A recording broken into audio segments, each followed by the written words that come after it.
La ligne continue est précédée de 3 flèches de rabattement. Oui, réponse A. Non, réponse B. L'interdiction de dépasser s'étend sur 25 km. Oui, réponse C. Non, réponse D.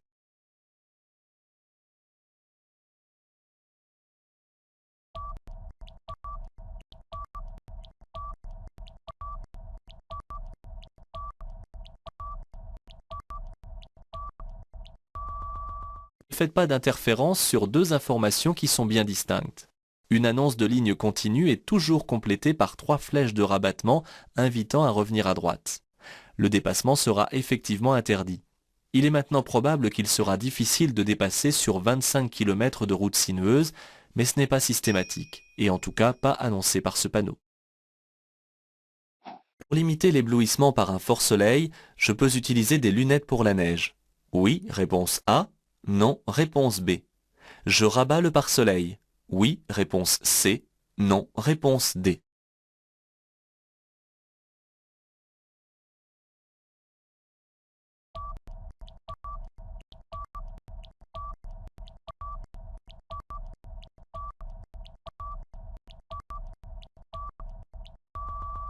Attention, toutes les lunettes de soleil ne sont pas adaptées pour la conduite, et plus particulièrement celles qu'on utilise pour la neige. Sur la notice, il faut vérifier que le symbole ne soit pas celui qui comporte une voiture barrée d'un trait, car elles sont trop foncées pour la route. Elles sont déconseillées pour la conduite. Le pare-soleil est prévu pour atténuer l'éblouissement direct du soleil. La limitation de vitesse s'applique sur 2000 mètres. Oui, réponse A. Non, réponse B.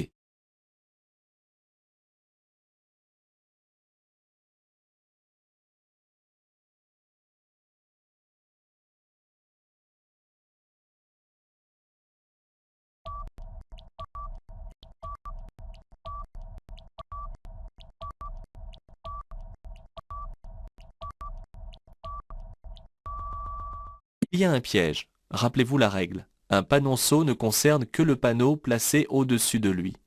La relation évidente vaut au moins pour le premier virage, mais pas obligatoirement pour les autres. Il y a donc des virages sur 2000 mètres.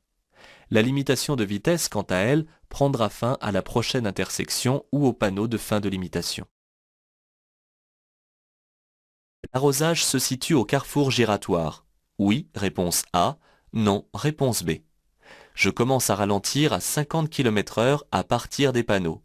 Oui, réponse C. Non, réponse D.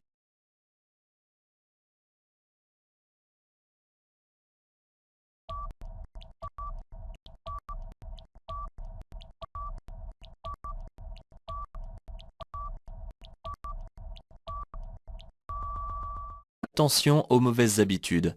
Il faut appliquer avec rigueur les règles édictées par ces panneaux. Le danger d'arrosage se situe au niveau du carrefour giratoire, soit à 150 mètres, selon les règles d'implantation des panneaux de danger. La limitation de vitesse, quant à elle, commence au niveau du panneau, car la règle est ainsi faite. Mais je commence à ralentir avant le panneau et non pas à son niveau seulement. Attention radar. Je peux dépasser. Oui, réponse A. Non, réponse B.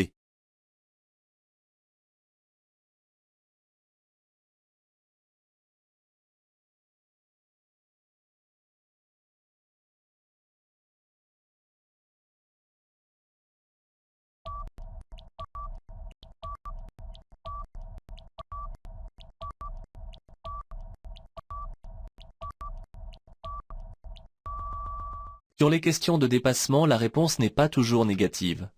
Mettez en place la procédure de contrôle, l'espace, la signalisation, les autres usagers. Pour pouvoir dépasser, je dois m'assurer que c'est faisable. La route est à sens unique et personne derrière moi ne me dépasse.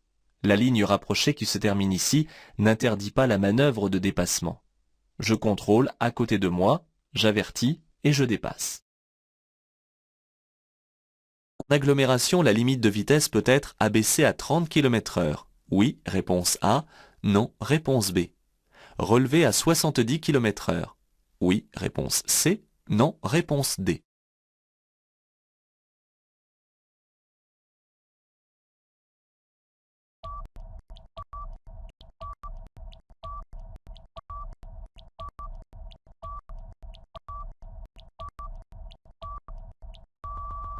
Les 50 km/h sont immuables, mais il existe des exceptions.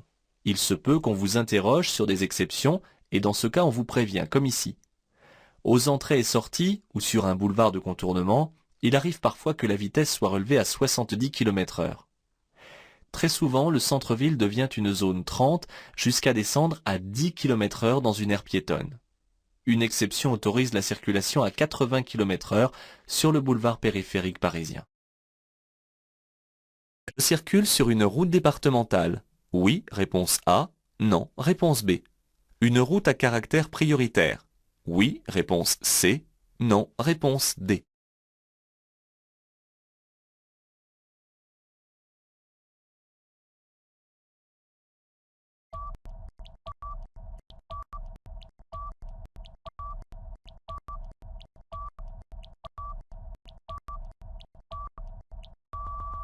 Le seul signal qui donne le statut de route à caractère prioritaire est le losange jaune à listel blanc.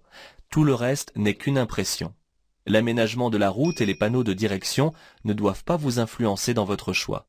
Je circule ici sur la route départementale 438, qui est un itinéraire vert reliant de grandes agglomérations. Ce panneau me concerne plus particulièrement si je conduis une camionnette. Oui, réponse A. Non, réponse B. Un attelage caravane. Oui, réponse C. Non, réponse D.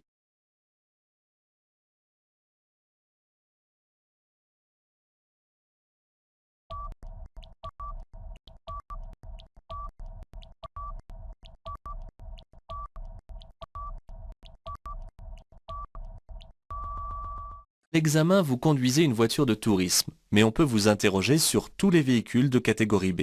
Ici, on le précise. Avec une camionnette, si elle est chargée, je vais sentir qu'elle va prendre de la vitesse. Je rétrograde un rapport de vitesse. Avec une caravane, celle-ci va pousser sur le véhicule tracteur et créer un déséquilibre qu'on appelle le lacet. Je risque une fatale mise en portefeuille en cas de freinage, c'est-à-dire que la caravane dérape en travers. Je réduis ma vitesse. Pour conduire, la vision minimale binoculaire après correction est de 1 dixième. Réponse A. 5 dixièmes. Réponse B. 8 dixièmes. Réponse C.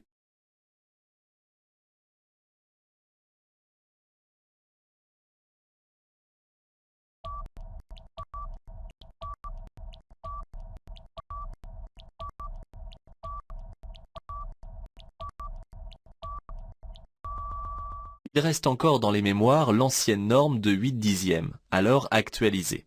Cette norme des 8 dixièmes pour le meilleur œil reste cependant encore appliquée pour les permis poids lourds. L'image actuellement sur l'écran représente ce que voit un conducteur ne possédant que 5 dixièmes en vision binoculaire, c'est-à-dire sur les deux yeux. C'est très peu, mais c'est la limite minimale. En cas de croisement avec un tel attelage, je suis prioritaire. Oui, réponse A. Non, réponse B.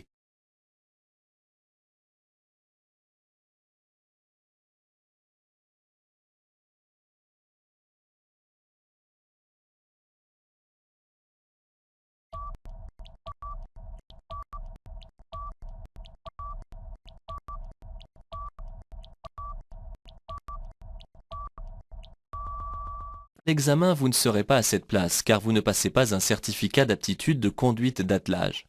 Mais le cas de figure reste entier. Il n'y a pas de priorité qui compte. Chacun doit s'arrêter. Si le gabarit dépasse 2 mètres de large ou 7 mètres de long, le cocher doit manœuvrer pour faciliter le croisement.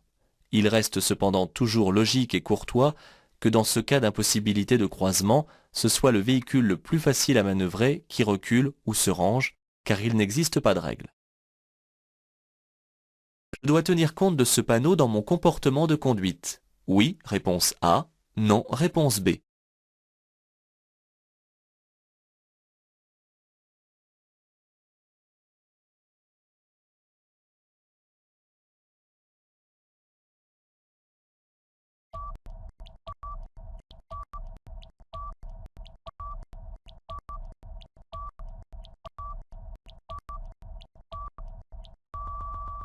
Ce panneau n'annonce pas qu'un terrain de camping et de caravaning. Je dois en tenir compte dans ma conduite car je serai peut-être amené à ralentir. En effet, une caravane ne se manœuvre pas aisément dans un virage. le terrain est à droite. Il en est de même en sortant du terrain pour s'insérer sur l'axe routier. Je surveille le secteur. Attention donc à imaginer tout ce qui peut être lié à un simple panneau. J'entre sur une autoroute. Réponse A. Une route réglementée. Réponse B. Une voie rapide. Réponse C.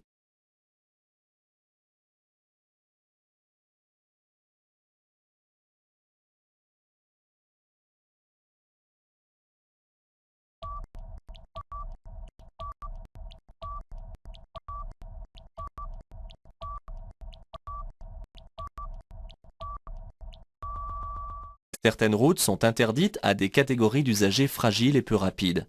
C'est le cas ici. Alors il ne faut pas se tromper de type de route. En effet, les trois propositions conviennent à ces deux interdictions. L'autoroute et la route réglementée sont cependant aussi interdites aux cyclomoteurs et voiturettes. De plus, chacun possède son propre panneau. Il ne reste plus qu'à choisir une voie rapide du type contournement d'agglomération. Si un camion ou un attelage caravane se présente à droite, je peux éventuellement changer de voie. Oui, réponse A. Non, réponse B. Ralentir. Oui, réponse C. Non, réponse D.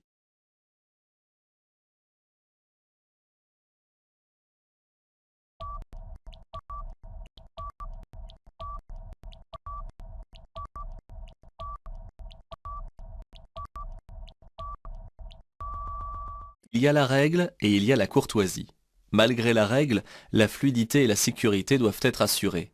Si à droite se présente un véhicule dont l'accélération est difficile, ou si un usager hésite, ou encore s'il m'ignore, j'ai la possibilité de ralentir ou de changer de voie. Attention, encore faut-il que la voie de gauche soit libre. Sur l'accotement, il est interdit de s'arrêter uniquement. Réponse A. De stationner uniquement. Réponse B. De s'arrêter et de stationner. Réponse C.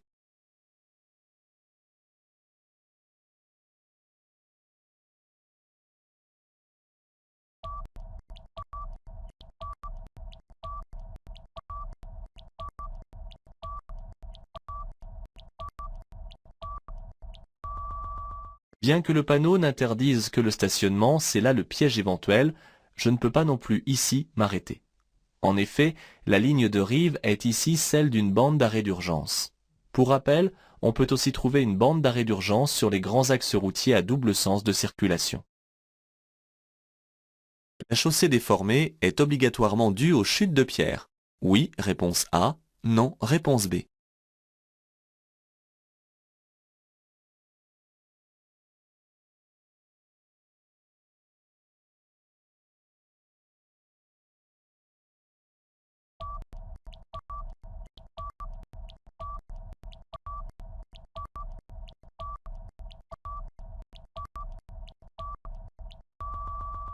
Attention aux associations hâtives. On vous précise parfois le caractère obligatoire dans la question. Méfiez-vous, car on vous demande alors ici de bien séparer les informations. Que les pierres aient déformé la chaussée est probable, mais pas du tout obligatoire. Cela peut aussi venir du passage répété des camions qui creusent des ornières. Mon comportement reste cependant le même, je ralentis. Je vais bientôt entrer dans une nappe de brouillard. Je dois renoncer au dépassement. Oui, réponse A. Non, réponse B.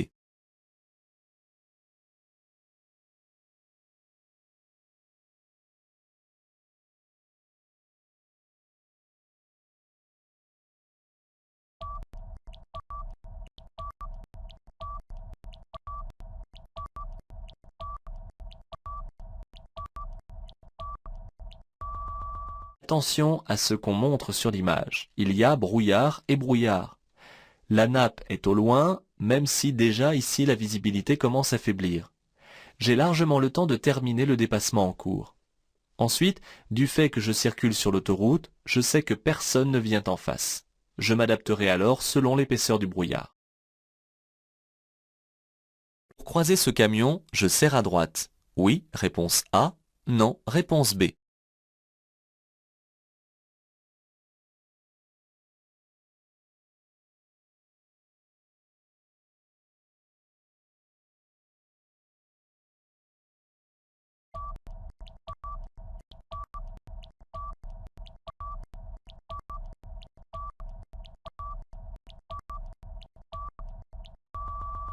Chacun est dans sa voie, on pourrait penser à tort qu'il n'est pas nécessaire de modifier la trajectoire.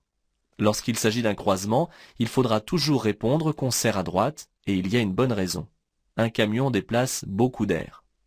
Selon son volume et sa vitesse, le coup de vent subi sera plus ou moins important.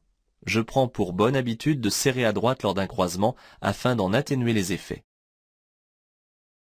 Je suis en période probatoire. Circuler après avoir consommé de la drogue me coûte mon permis de conduire. Oui, réponse A. Non, réponse B. Peut me conduire en prison. Oui, réponse C. Non, réponse D.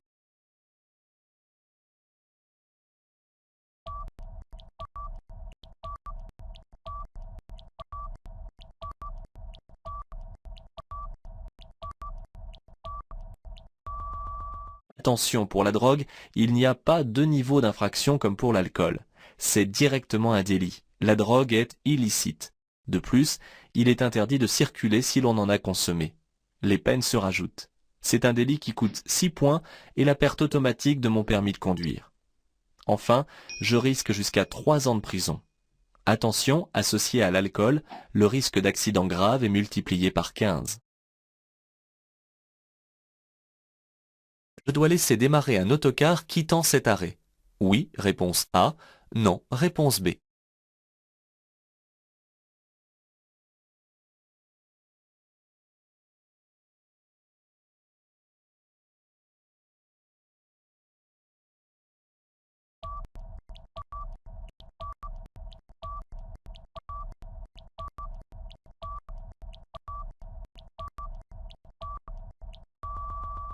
Agglomération, hors agglomération, les règles diffèrent.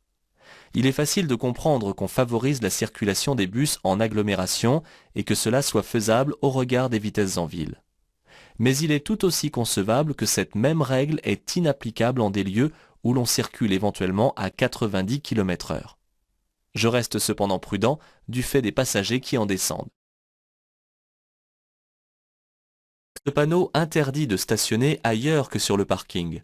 Oui, réponse A. Non, réponse B.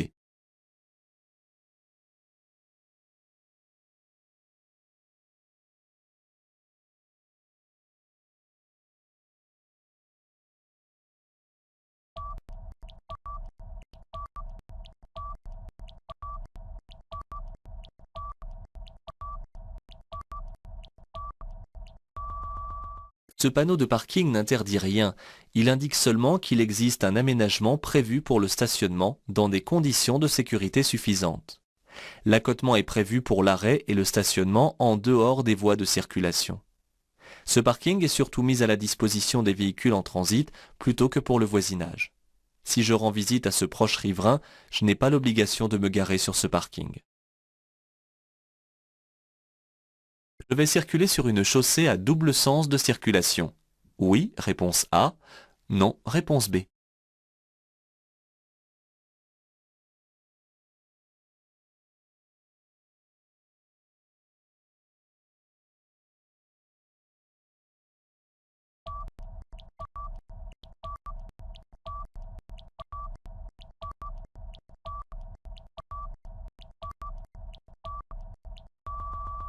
Que signifie réellement ce panneau?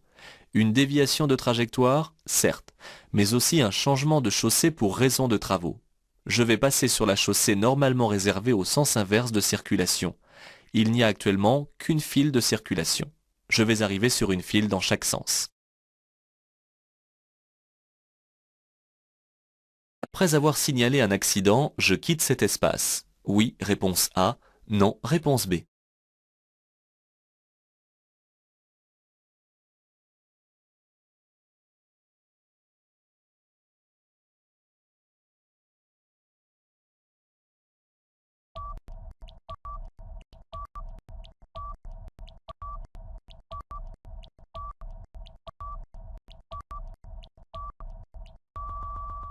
S'arrêter ou stationner en dehors des aires de repos est toujours très risqué. Je ne reste donc pas sur place après un appel, sauf s'il s'agit d'une panne, cela va de soi. Dans ce cas, je place les passagers derrière la glissière de sécurité et je revais un gilet fluorescent. C'est ici la logique de sécurité qui guide ma réponse. Après avoir signalé l'accident, ma présence n'est plus utile. Je quitte cet espace. Le parking sert exclusivement pour utiliser la borne d'appel d'urgence. Oui, réponse A. Non, réponse B.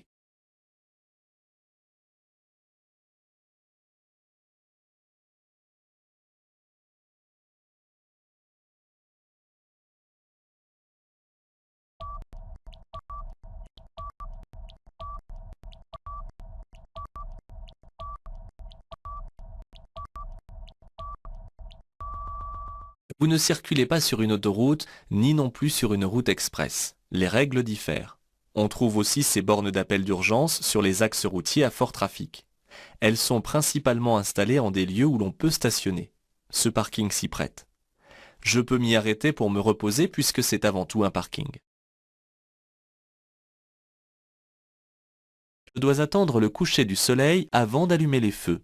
Oui, réponse A. Non, réponse B.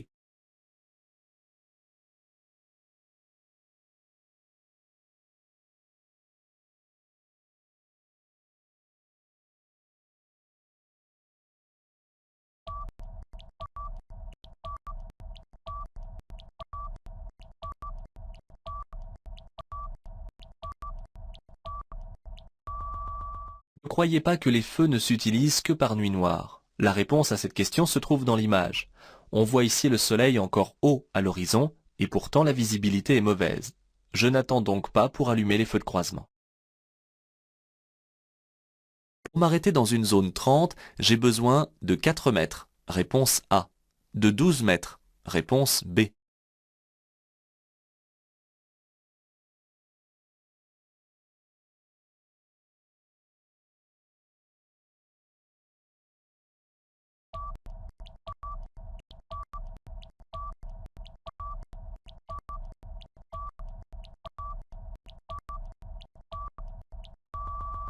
Attention aux mauvaises impressions.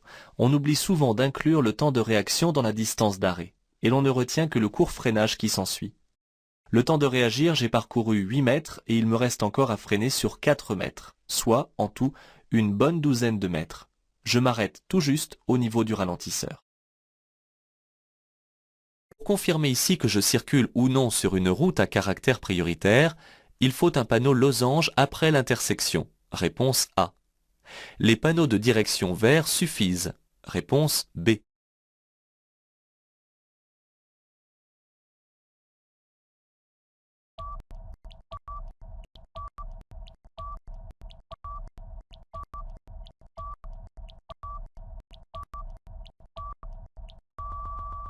Ne vous fiez pas à la simple impression. Ce n'est pas parce qu'on est protégé dans une intersection que la route est à caractère prioritaire.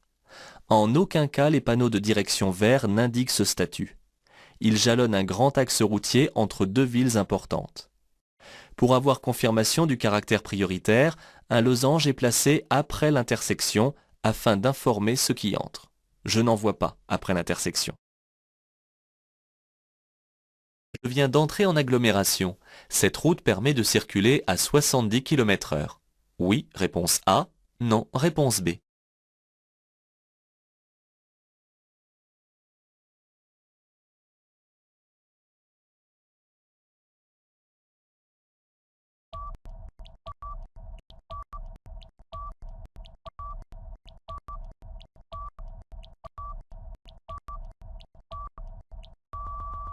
Ne vous laissez pas piéger par l'environnement.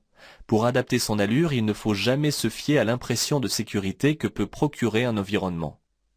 Pour pouvoir circuler en agglomération à 70 km/h, il faut qu'un panneau l'y autorise. En l'absence de celui-ci, je me limite à 50 km/h. Un deux roues peut être dépassé dans ce type d'intersection. Oui, réponse A. Non, réponse B.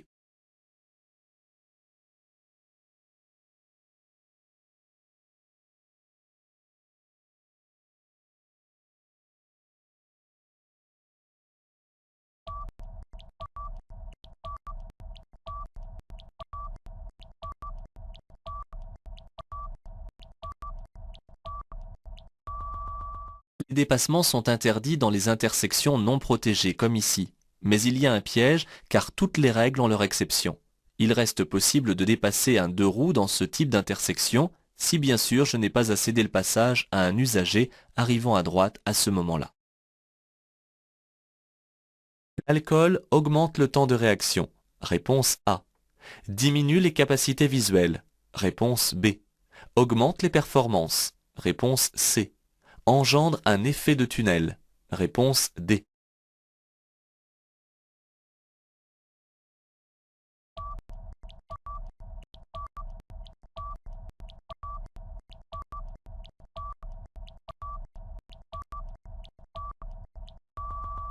Attention aux augmentations et aux diminutions lorsqu'on pose une question sur l'alcool ou la drogue. Lisez bien. Les seules choses que ces produits augmentent, c'est le temps de réaction et le risque d'être impliqué dans un accident grave. Sinon, toutes les capacités physiques ou psychologiques diminuent. Je rencontre ces balises, je suis toujours protégé. Oui, réponse A. Non, réponse B.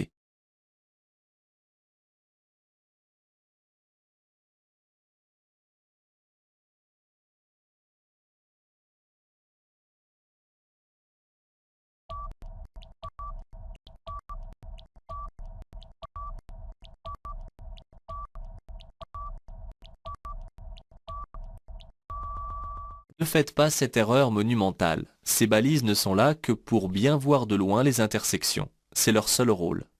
Pour en être convaincu, je me place sur la route à gauche ou à droite. Et que vois-je? Des balises. Et pourtant, il faudra ici s'arrêter et céder le passage. Je vérifie toujours quel est le régime des passages. Je vais devoir céder le passage. Oui, réponse A. Non, réponse B.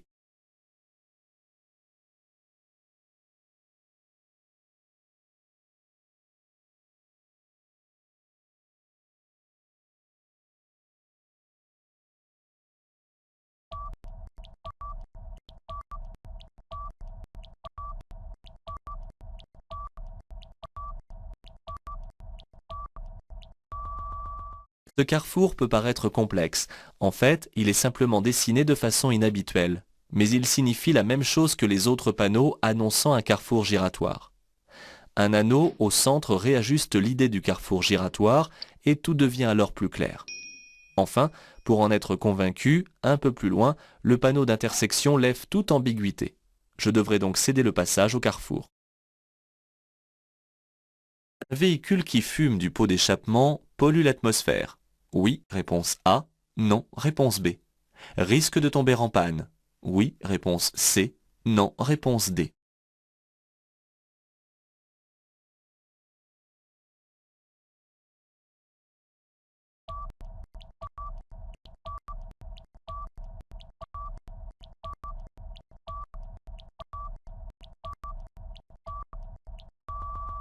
Il n'est pas difficile de répondre aux questions mécaniques. Un véhicule ne doit pas fumer, sauf un peu lorsqu'il est froid. Sinon, il va tomber en panne à plus ou moins long terme.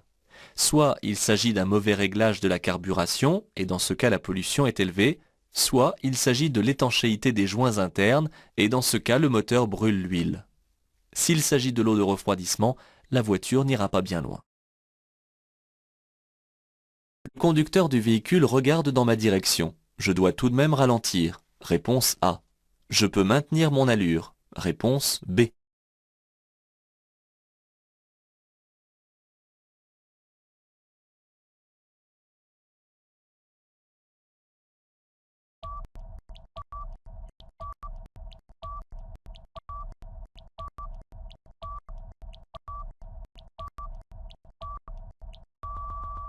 Ne vous laissez pas prendre par le fait que le conducteur vous regarde et par l'effet de sécurité évident que le regard procure. Il faudra toujours répondre qu'il faut mettre au moins le pied devant le frein. Même si le conducteur a remarqué ma présence, je dois tout de même ralentir à cause du virage. Je prends pour habitude de placer le pied devant le frein, même sans freiner, dans ce genre de situation. Ce signal indique que les camions seront prioritaires en sortant. Oui, réponse A.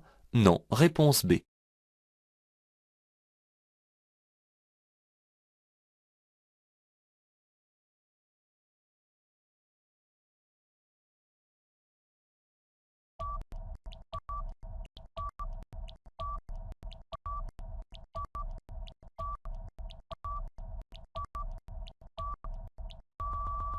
N'allez pas compliquer ce qui est simple, ne vous prenez pas dans les filets du piège. Ce panneau est temporaire et il annonce à 150 mètres un danger particulier, en l'occurrence celui de rencontrer des camions. Je dois ralentir car j'arrive en un lieu où ils manœuvrent pour sortir d'un chantier par exemple. Je n'ai pas à leur céder le passage, mais je serai peut-être amené à les laisser passer. Je circule à 130 km/h. Je dois ralentir. Oui, réponse A. Non, réponse B.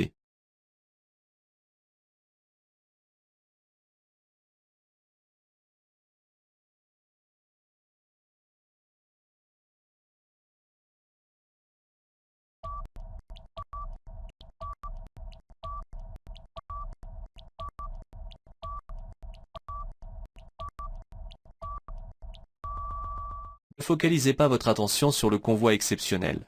Pourquoi vous demande-t-on de ralentir en plein dépassement? Il faut chercher rapidement sur la procédure et les interdictions, ensuite sur la situation, et la solution saute aux yeux. Bien que sur cette autoroute la vitesse soit limitée à 130 km/h, je suis obligé de ralentir. En effet, la distance de sécurité entre mon véhicule et celui qui me précède est insuffisante. Je dois laisser 2 secondes. C'est à moi de laisser passer l'usager arrivant en face. Oui, réponse A. Non, réponse B.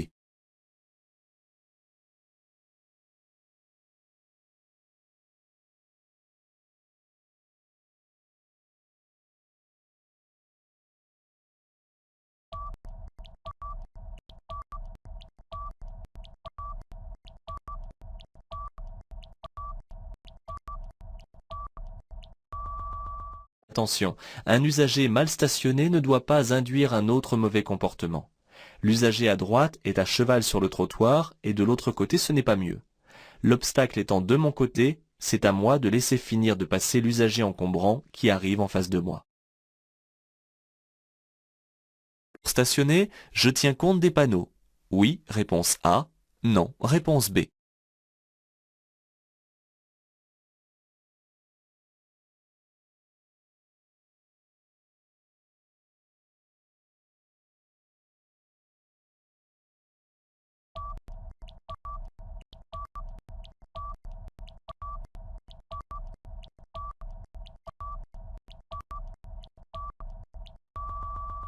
Attention au gabarit du véhicule. Je conduis en principe un véhicule de tourisme et je risquerais de masquer ici une partie de la signalisation. Je dois donc tenir compte de ces panneaux car cela fait partie de la liste des stationnements gênants. J'arrive à la fin d'un itinéraire vert. Oui, réponse A. Non, réponse B. Je vais devoir céder le passage. Oui, réponse C. Non, réponse D.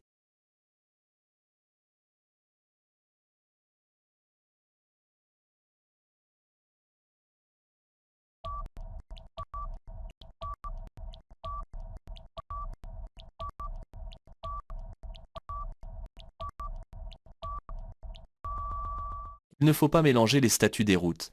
Un itinéraire vert est caractérisé par des panneaux de signalisation verts. Ici, je ne vois pas trace de ce type de route. En revanche, le losange est celui qui appartient à une route à caractère prioritaire. J'arrive ici à la fin du statut de cette route, ce qui arrive toujours à l'approche d'un carrefour giratoire. Je vais devoir céder le passage avant d'entrer sur l'anneau.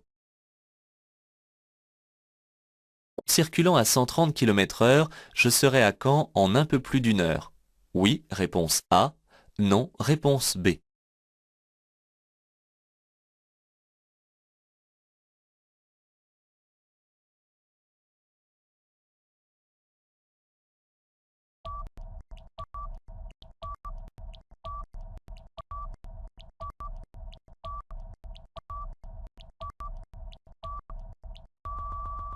De gros calculs à faire, mais deux chiffres à comparer.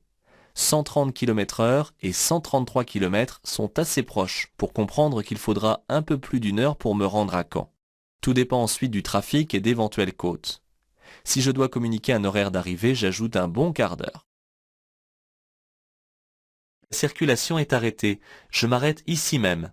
Oui, réponse A. Non, réponse B. Je laisse passer les deux usagers d'en face. Oui, réponse C. Non, réponse D.